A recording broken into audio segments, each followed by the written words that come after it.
guys, so tonight's Crocktober recipe is going to actually have some pre-prep on the stove. It's not just going to be a dump and go. We're going to do a homemade roast with mashed potatoes and green beans, but then we're also going to take this the next day and make it into French dip sandwiches. So I really want this to have a lot of flavor. So I've already put it in my cast iron skillet with some onions. I'm just going to salt and pepper it really well. And I'm about to flip it over. And I'm actually doing this the night before we're going to have this. I'm going to put this into our crock pot. Flip it over. Oh, look at that sear. Ah, that looks so good. Look how good that looks. We're just going to get all of those good seasonings and flavorings just locked in here. But I'm actually doing this the night before we're having it. I'm going to put it in the crock pot with all the seasonings that I want on it tonight, so it can kind of marry in that crock pot.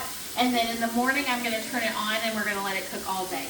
So this is where it's starting, and I will show you when I put it in the crock pot exactly what seasonings we're going to use. I'm going to let this cook for about 5 minutes on this side. I'm going to let it cook for about 5 minutes on the other side, just to get that nice good sear on it. And then we'll pop it in our crock pot. Okay, this has been seared on both sides and it looks amazing. So let's pop it into the crock pot. I'm going to transfer this meat over to the crock pot. Let me flip it over so you can see the other side. Look at how good that looks. Oh my gosh. Okay, so we're going to put this into the crock pot.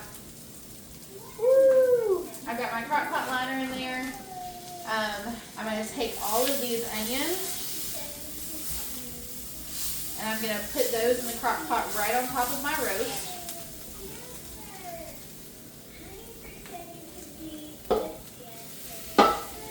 This is heavy. Normally, I would just put all of the seasonings on top of the roast and immediately turn it on, but I'm going to let this sit in my crock pot overnight in the fridge and then get up early in the morning and just let it cook all day. So instead, I'm going to mix everything that I would put in it into this mixing jar. I'm going to put everything in this mixing cup.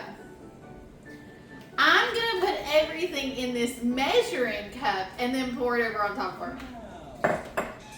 Okay, I am going to go ahead and add an entire stick of butter, and that is going to go right on top of our meat. Just like that. Okay, to this. I don't have very much chicken broth left in this, and I don't want very much anyway, but I want to use it up. So, we're going to use that. That ended up being right at a cup. That's perfect because we're going to add in this brown gravy mix. This is just the Walmart brown gravy mix. And then I'm going to add in 1 pack of onion soup mix. Right, dump that right in there. And then I'm going to add a big old spoonful of garlic. There we go. Let's get some of that garlic juice. Garlic juice. Okay, I'm going to mix all this up, whisk it together, and then I'm just going to pour that right over my meat. You see all that? That looks so good. Right over those onions, right over that meat. Make sure we get all of that, all the yummy extra bits in here. And I will show you how this looks. Okay, there it is inside of our crock pot. You can see all the juices, that yummy butter, all the garlic and the onions. I'm so excited for this. Hey y'all, okay, so tonight we're making our crock pot roast beef. I showed you how I prepped it last night. I had it in my fridge overnight to let those flavors kind of sit and marry a little bit. I put it back in my I put my crock in my crock pot this morning. And it has been cooking all day. I think I put it on about 9 o'clock and it's 5 o'clock now. I did let it go an hour on high, and then I turned it back down to low, and it's been on low for about 7 hours, I think. And so let's open this up. It smells amazing. So what we're going to do is we're going to, at this point, we've had all of our seasonings, We've done all the things. We're gonna pull this out as best as we can, and we're gonna shred it up and put it back into this yummy gravy. And I'm gonna add a little something something to help that gravy thicken up. So let's shred this meat. Look at how good this looks. Oh my gosh. Y'all, look at how that's just falling apart.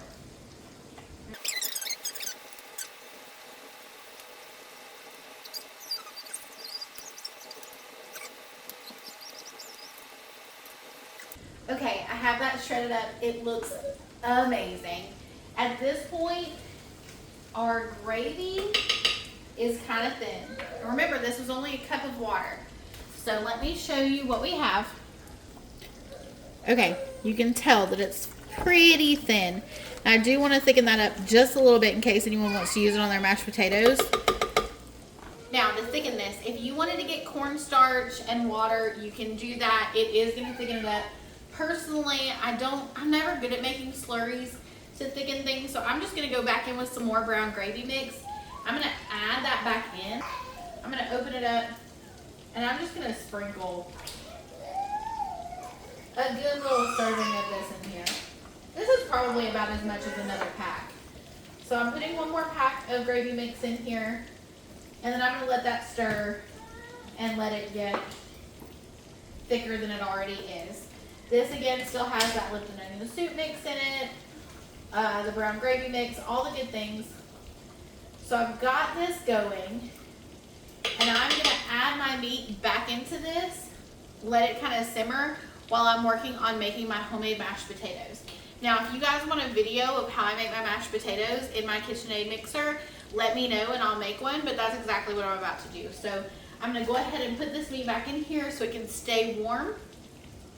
Actually going to put this on high, let it thicken back up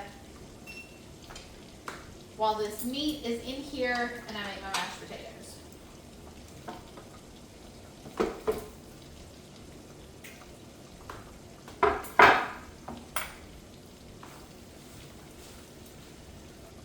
Okay, I've got my meat back in my crock pot, letting that get up all that extra juice now that it's been shredded apart. It looks and smells and tastes amazing. And it was so easy. We did all of our prep the night before. The most time that we used was searing the meat. You don't have to do that if you don't want to. Toss it straight in the slow cooker. But I promise, taking the time to sear that meat with those onions, it gives it a whole different level of texture and flavor. It's fantastic. We just added our seasonings on top and it's just cooked all day. It takes no time and it's an amazing meal. So I'm gonna go ahead and go prep the rest of our food and then I will show you our plate when I'm all done. All right, my friends, here is our completed plate. That roast has got so much flavor. Those mashed potatoes are the perfect consistency. These green beans are amazing. Everything was so simple. This I just stuck in a crock pot for multiple hours with everything on it. Done. Boiled, mixed, done. Put in a skillet, done. It was such minimal effort, and this is a fantastic meal. This is like a post-church family meal. Comforting, comfortable, cozy, perfect for fall. So easy, so delicious, and I cannot wait to dig in tonight. Make this, enjoy tasting like you've spent all day over the stove when really I maybe have 30 minutes into this whole meal. You can't beat that. I hope you guys have a blessed evening and spend all the time that you can with your families and let that be more than enough. Have a great night, guys. Bye.